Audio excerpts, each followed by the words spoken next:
าวเมืองกลิงกราชเลยก่อม็อบขึ้นประท้วงขึ้นฟ้องพญาสลีสนใจว่าพระเวสสันตรบดีฮือประหารชีวิตถ้าบ่ประหารชีวิตก็ฮือไล่ออกบ้านออกเมืองตายที่สุดมาพญาสลีสนใจเลยไล่พระเวสสันตรออกบ้านออกเมืองก็บอกคือโดยดีว่าลูกออกไปเถอะเพื่อความสุขความสบายของมวลชนทั้งหลายหมู่นี้ถ้าว่าตัดสินใจอย่างอี้มันจึงจะวุ่นวายตลอดไปจะสร้างความเดือดร้อนถึงบ้านถึงเมืองพระเวสสันตรก็เลยตัดสินใจออกบ้านออกเมืองไปพร้อมกับลูกกับเมียไปบวชเป็นพระฤาษีอุปมาฉันใดนี้นายกทำเหมือนกับเหมือนกับคล้ายๆกับพระเวสสันตรตัดสินใจอย่างคนเดียวเรื่องก็เลยสงบลงไปเหตุการณ์อย่างต่างๆที่มันเกิดขึ้นมันอยู่ที่ตัวเฮาถ้าตัวเฮาบ่สนใจตัดสินใจมันก็แล้วไปละถ้าเฮาบ่ตัดสินใจคนเดียวเฮามันก็ละหองละแหงกันตลอดเวลาพี่น้องพอออกไม่ออกที่รับฟังรายการธรรมะกับประชาชนเมื่อเจ้าก็ขอให้เข้าใจตามนี้อยู่ที่เฮาจะตัดสินใจแน่แน่วเด็ดเดียวอยู่ที่จิตที่ใจถ้าเฮากิเลสมาสู้กันในวันค่ำคืนห้งโลภะโทสะโมหะมานะทิฏฐิโลภะก็คือความโลภโทสะคือความโกรธโมหะคือความหลงมานะก็การถือตัวว่าดีว่าเด่นทิฏฐิก็การถือตัวอิจฉาริษยาซึ่งกันและกันเป็นต้นมาเดี๋ยวนี้วันนี้ตุรุงจะได้นำเอากรรมบะเกามาเล่าให้พี่น้องทั้งหลายฟังเฮาว่าแล้วมันแล้วไปแต่ว่ากรรมนี่มีความหมายนักซึ่งภัยก็เคยได้ยินคำว่าไม้ซาวล้ำคุ้มไม้ซาวล้ำคุ้มขี่หลังเสือหูเนี้ยไม้ซาวล้ำคุ้มนี่เฮาจะแม่นอย่างก็บ่ได้มันล้ำที่เฮาต้องการยื้อก็บ่เติงเอาไม้ซาวมาแม่นไม้ซาวก็ซ้ำล้ำสิ่งที่เฮาต้องการอย่างสิบอกว่าเทศนี่ไม้ซาวมันล้ำไปก็บ่ได้ละเปิ้นอุปมาเปรียบเทียบว่าคนที่มันล้ำไปละปิกมาแถมก็บ่ได้ละก็เลยเป็นอย่างนั้นขี่หลังเสือก็เหมือนกันมันคบเฮาบ่ได้เพราะเฮาอยู่ที่หลังมันปุ่นเฮาจะลงก็ลงบ่ได้เพราะเฮาอยู่หลังมันจะคบหัวจำเป็นได้ขี่อย่างนั้นน่ะขี่หลังเสือมันล้ำไปแล้วมันก็เลยล้ำไปคนเฮาเนี่ยอย่างแบบพิจารณาถ้ามันล้ำไปแล้วมันอายคือเปิ้นคนโรยแล้วมาล้มละลายมลุนหาวิธีการต่างๆที่จะแก้ข้อครหานินทาอายคือบ้านคือเมืองบ่ได้เอาธรรมะมาใจเปิ้นว่าจะไปให้มันล้ำคุ้มถ้ามันล้ำคุ้มไปแล้วมันใจบ่ได้แข็งมันเค็มล้ำไปก็เข็นมาล้ำแล้วก็เป็นโรคไตด้วยโรคกระเพาะด้วยเพชรล้ำไปก็กินมาล้ำเปิ้นอุปมาเหมือนกับคนเฮาเนี้ยจะไปให้มันล้ำกันเรือกันคำโบราณเป็นว่าเฮืออยู่ตามน้ำทำไปตามตัวน้ำเพียงใดดอกบัวเพียงอันอยู่อย่างสบายเหมือนกับบ้านกับเมืองบัดเดี๋ยวนี้เปิ้นใครฮือมีความสามัคคีกันพร้อมเพียงเอียงหน้ากันเนี่ยอย่างเนี่ยตยกันว่าอย่างว่าตยกันพร้อมเพียงกันผิดน้อยถูกน้อยบอกว่าเหตุการณ์อย่างนี้มันจะเกิดขึ้นจะไปนิ่งไปกองไผ่จะไปลวกหรือเปิ้นเกินน้ำไปจะไปง่าวหรือเปิ้นล้ำไปเฮายังมีสติปัญญาอยู่กับนกเป็นนกอยู่กับแห้งเป็นแห้งอยู่กับกาเป็นกาอย่าไปฮื้อเป็นอยู่กับกาเป็นแห้งอยู่แห้งเป็นกาดังนิทานเป็นเล่าไว้ว่ากาใครเป็นหงเอาขนหงเข้าแซมตัวไปอยู่กับหงก็ว่าตัวก็บ่ใหญ่ขนก็บ่นักมีน้อยเดียวมาเป็นหงได้จะใดก็เลยไล่หนีปีกมาหากาก็ว่าบ่ใช่หมู่เฮาขนมันเป็นหงเข้าหาไผ่บ่ได้สักคนกรณีเช่นคนเฮาอยู่กับบ้านกับจองในหมู่บ้านเปิ้นเฮาบ่ทำเหมือนเปิ้นบางสิ่งบางอย่าง เปิ้นกินก็บ่กินเปิ้นตานก็บ่ตานอยู่ในหมู่บ้านกลายเป็นแม่เน่าบหันกันหมู่นี้เป็นต้นมันล้ำคุ้มไปอ่ะเงียบบ่เหมือนเปิ้นเหมือนต้านอันนี้ฝากไว้เนอะคือพิจารณาอยู่กับกันให้มันม่วนๆเหมือนกับมือ5 นิ้วมันใจไปคนอย่างถึงเวลากรรมก็กรรมตัวกัน มันมั่นคงถาวรดีเข้าปี้เข้าน้องจะไปถือเนื้อถือตัวแอกท่าแอกทางเกินไปวันนี้ตุลุงจะเอาธรรมะในทางพระพุทธศาสนามาเสนอให้พี่น้องทั้งหลายฟังจะได้เอากรรมว่าใครหูว่าคนใดเป็นคนเลวซามคนบดีแล้วเราจะได้เคารพนับถือเราจะได้คบหาสมาคมเราจะได้เอามาเป็นที่พึ่งพระอาศัยถ้าคนมีลักษณะ7 อย่างนี้ก็คือพยายามหลีกเลี่ยงอย่าไปคบหาสมาคมบอกว่าคนนั้นจะเป็นตู้เจ้าบอกว่าคนนั้นจะจบปริญญามาบอกว่าคนนั้นจะเป็นใหญ่เป็นโตเท่าใดมีความรู้เท่าใดก็คือพยายามหลีกเลี่ยงพ่อเฮียก่อนอันนี้เป็นคล้ายๆกับว่าทำนายลักษณะของบุคคลที่เป็นคนเลวบ่ใช่ว่าเป็นตู้เจ้าและเป็นที่ไหวที่สาเหียหมดทุกคนก็บ่ใช่อย่างนั้นเป็นแก่บ้านจะดีกูคนก็บ่ใช่อย่างนั้นเป็นกำนันจะดีกูคนเป็นอะไรอย่างก็ตามเถอะเป็นครูบาอาจารย์เป็นหมอเป็นอย่างก็ตามเถอะมันมีลักษณะของเปิ้นอย่างอีเนอไผมีปากกามีดินสอมีสมุดเตรียมตัวไว้1คนขี้โคตรมักโกรธ2เห็นแก่ตัว3ปรารถนาชั่ว4ตระหนี่5โอ้อวด6บละอาแก่ใจไม่ละอาใจไม่ละอายใจ7ไม่กลัวบาป7อย่างเนี้ยลักษณะอย่างใดอย่างหนึ่งก็ได้หรือ2อย่าง3อย่างก็ได้หรือถึง7อย่างนี้ก็ได้บุคคลคนนั้นจะไปไว้เนื้อเชื่อใจจะไปวางใจถามมาอย่างน้อยก็เขาใส่ปัดเขาใส่จะเป็นพ่อก็จ้างแม่ก็จ้างขี้โคตรขี้เกียจ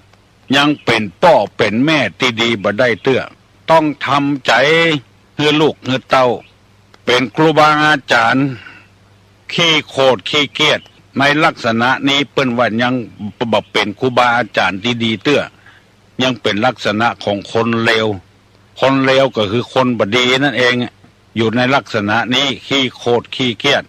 นักการบ้านนักการเมืองขี้โคตรขี้เกียจยังเป็นคนเลวอยู่ลองสังเกตพอในทีวี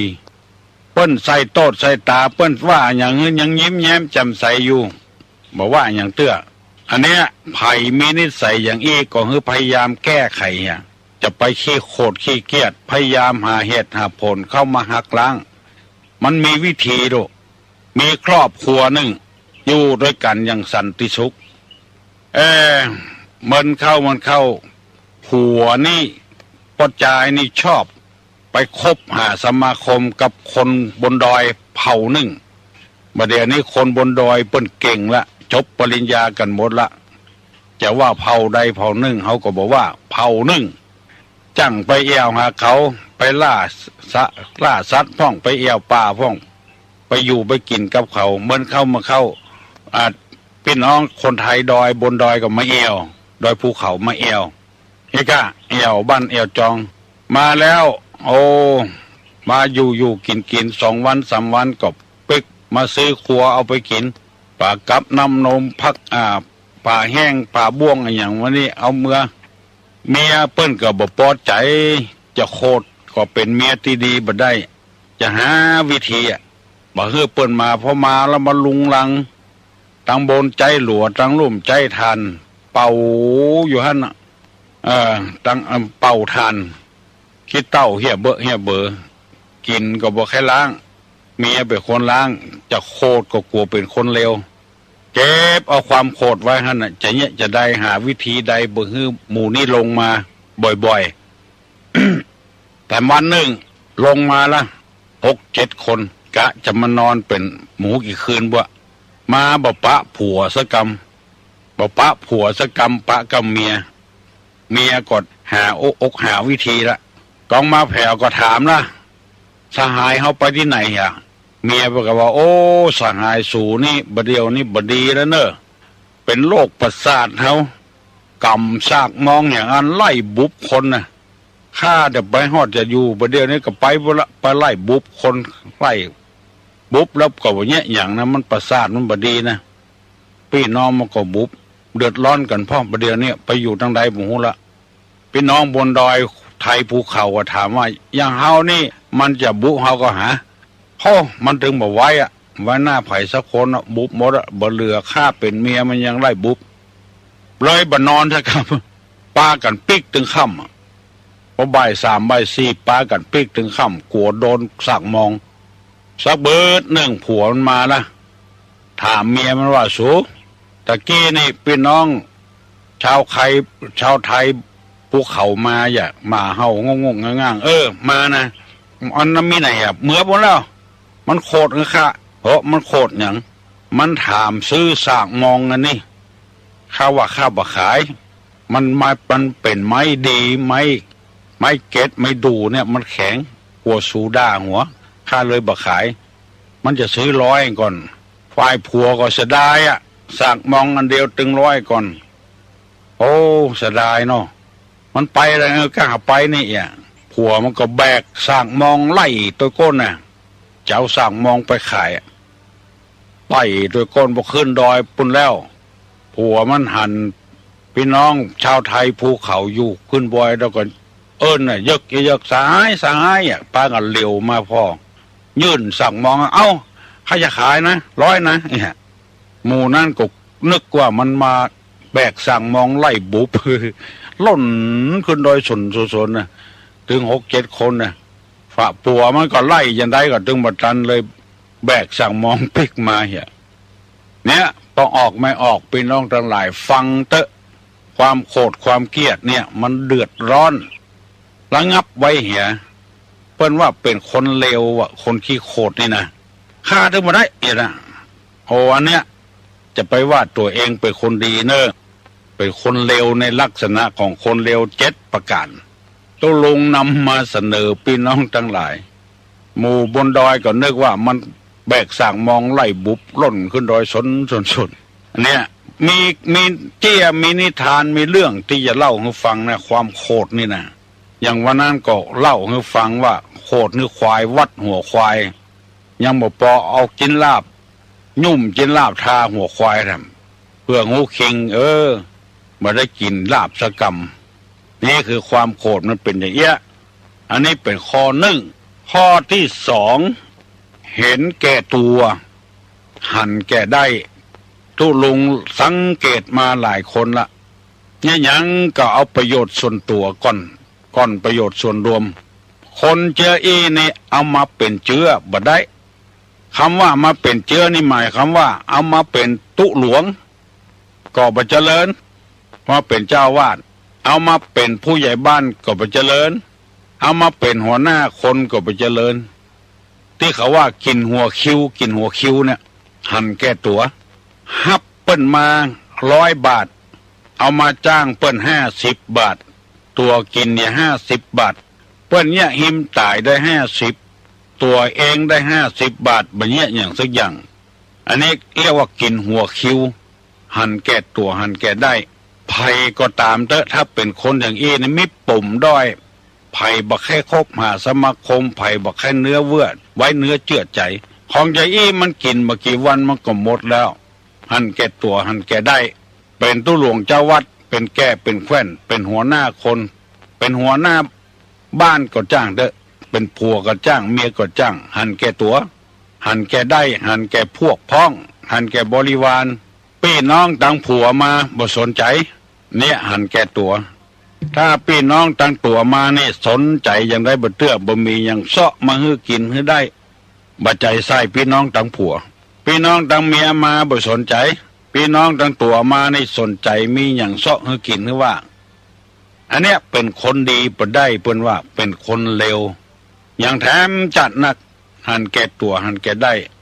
ตุลุงเคยพ่อสังเกตมาละบางทีมีการมีงานอย่างเขาแจกของเนี่ยหูนิสัยแล้ว เอาฮื้อแล้วยังมาปอขอแถมเอาไปฮื้อลูกเอาไปฮื้อผัวเอาไปฮื้อเมียเอาเพื่อหมอนั้นหมอนี้เพื่อบ่งัวแล้วคนที่จะมาฮับแถมมลุนจะได้บ่ได้บ่เข้าใจทันของตัวได้เหี่ยก่อนเด้อไปเอาไปเนี่ยอย่างล้ำเหลือเพื่อเอาผ้ายันกะเอาผ้าลอดผ้าโคงเนี่ยแจกคอช่ององค์3 องค์ไปเนี่ยอย่างล้ำเหลือไปเจ้าของกินของว่าบ่แบ่งบายให้ไผ่หันแก่ตัวกันได้ในธรรมะในทางพุทธศาสนาว่าคนชนิดเนี้ยเป็นเขาว่าคนเลวใครเป็นคนดีในง่ายน้อยเดียวปรับปรุงนิสัยตัวเก่าจะไปขี้โคด2จะไปหันแก่ตัวหันแก่ได้คือหันแก่เจ้าบ้านเจ้าจองพ่องอย่างที่เขาว่านั่นน่ะหันแก่ตัวหัวคิ้วเก็บหัวคิ้วกินเพื่อนมีเงินผ่านมาคือเจ้าบ้านเจ้าจองได้เงินตัวเอาหัวคิ้วให้ก่อนละเขาหูมาลุนบ่เลื่อมใสบ่ศรัทธาละบ่เป็นที่หน้าเคารพนับถือละเอาก็ได้อย่าไปหันแก่ตัวหันแก่ได้อยู่กับวัดก็จ้างอยู่กับบ้านก็จ้างชนิดนี้นี่ยังเป็นคนที่ดีบ่ได้เตื้อจัดไงจำพวกคนเลวนี่ก็คือคนบดีนั่นน่ะอันนี้เป็นข้อที่2เนอะข้อที่3ปรารถนาชั่วต้องการความชั่วต้องการความบดีอย่างก็ตังที่บดีบดักบ่เป็นสิริมงคลจิตใจนี่อยู่ที่จิตที่ใจเนี่ยปรารถนาคือความต้องการแต่ความบดีเพิ่นว่าดีตัวว่าบดีเพิ่นว่าบดีตัวว่าดีปรารถนาความชั่วแน่ก็จะเอาจะได้อย่างเดียวตุลงก็หันจัดหลายเวลามีการมีงานเปิ้นบันิมนต์นี่เดือดกาดทุเจ้าเนี่ยนะเปิ้นถึงบันิมนต์เขาหน่อเดือดเอาโจรเปิ้นนิมนต์ตัวเองอันนี้ปรารถนาชั่วเวลามีการประชุมอย่างเพื่อส่วนรวมเพื่อประโยชน์ส่วนรวมบัดถามหาเลยหายแซบบ่มาทำตากหักอันนี้คือคนบดีคนชั่วเวลาจะได้นี่เอาเวลาบ่ได้นี่บ่ไปเวลาจะได้นี่ไปตัวมีอยู่หันแล้วก็ล่นไปอยู่เอาตัวเปิ้นอยู่เวลาบ่ได้นี่บ่ไปอันนี้คือห้องปรารถนาความชั่วบ่ฮื้อสามัคคีกันบ่ฮื้อพร้อมเพียงเอียงหน้ากันตุลุงได้ยินท่านด็อกเตอร์สวัยเปิ้นบอกให้ฟังเปิ้นอัดเอาไว้ไผต้องการฮื้อไปขอเปิ้นอัดเทปเอาไว้ไปขอเปิ้นได้ตึงวันเลยบอกว่าจะเป็นบ้านไหนเมืองใดกรรมที่ตุลุงว่าเนี่ยเปิ้นว่าได้สาระได้ประโยชน์หันแก่ตัวหันแก่ได้มีความปรารถนาทั้งชั่วร้ายทั้งที่บดีบดักก็โกนความสงบของบ้านของเมืองคนทั่วประเทศไผก็ว่าดีอกดีใจที่พระบาทสมเด็จพระเจ้าอยู่หัวครองราชสมบัตินานที่สุดเป็นที่ปลื้มปีติปราโมทย์ยินดีพระสงฆ์นิกรซ่อแซงซ่ออนุโมทนาโดยที่ได้พระบาทสมเด็จพระเจ้าอยู่หัวมีบุญคุณกับประเทศชาติบ้านเมืองวันดีคืนดีคนที่ปรารถนาชั่วก็มอบขึ้นเหี่ยฮื้อความเป็นสิริมงคลเกิดความบ่เป็นมงคลขึ้นขายหน้าขายตาบ้านเปิ้นเมืองเปิ้นก็ความบ่สงบขึ้นอันนี้เข้าในลักษณะของคนเลวเนี่ยเมื่อใดก็ได้ทำเมื่อใดก็ได้แต่ไปเนี่ยเวลานี้ก็กวนความสงบปรารถนาความชั่วกล้าอาวุธเถื่อนกล้าของเถื่อนอันนี้ก็ฮ้องว่าคนเลวปรารถนาความชั่วเอายาบ้ายาอียาหยั่งมาให้ลูกให้หลานกินมอมเมาประชาชนมีคนหนึ่งปราบปรามบ่ให้ลูกหลานได้ติดยาแล้วมีคนทำคนหนึ่งไปห้ามคนที่ปราบปรามคนทำความดี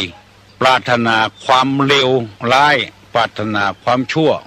ให้ความชั่วเกิดขึ้นกับบ้านกับเมืองต่อไปแถมไปตั้งข้อหาที่บ่มีหลักบ่มีฐานบอกว่าโกงประเทศชาติหาหลักฐานไม่ได้อย่างอี้ก็กล่าวออกมาอันเนี้ยไผ่เขาได้เทปม้วนนี้ไว้ฟังให้ลูกให้หลานฟังก่อนเมื่อไปขอที่วัดฝ่ายเห็น นี่ก็ได้เปิ้นตึงมีฮื้อฟังเนี่ยเตอะปอกออกไม่ออก1คนขี้โคด2คนหันแก่ตัว3คนปรารถนาความชั่วต้องการแต่ความบดีอย่างเดียวความดีบ่ต้องการความปรารถนาความบดีอย่างเดียวผิดบ้านผิดเมืองอันใดเปิ้นโตยกันรูปตัวบ่ไปแยกเปิ้นว่างัวแตกฝูงงัวกินหญ้าแตกหมู่ก่อนบ่เสือกินก็เป็นจิ้นเปิ้นกินหญ้าด้วยกันเป็นหมู่แล้วบ่กินด้วยเปิ้นแตกหมู่งัวแตกฝูงก่อนว่าเป็นจิ้นก็เสือจะครบพยายามจะไปปรารถนาความชั่วต้องการแต่ความดีลูกก็คือลูกเป็นคนดีจะไปปรารถนาให้ลูกเป็นคนชั่วสอนลูกในทางที่บดีภัยก็ตามเด้อสอนให้เป็นคนดีทั้งนั้นไปคบหาสมาคมกับคนบดีนี่มันเดือดร้อนตัวเองและคนอื่นปีป้านาอาวุ่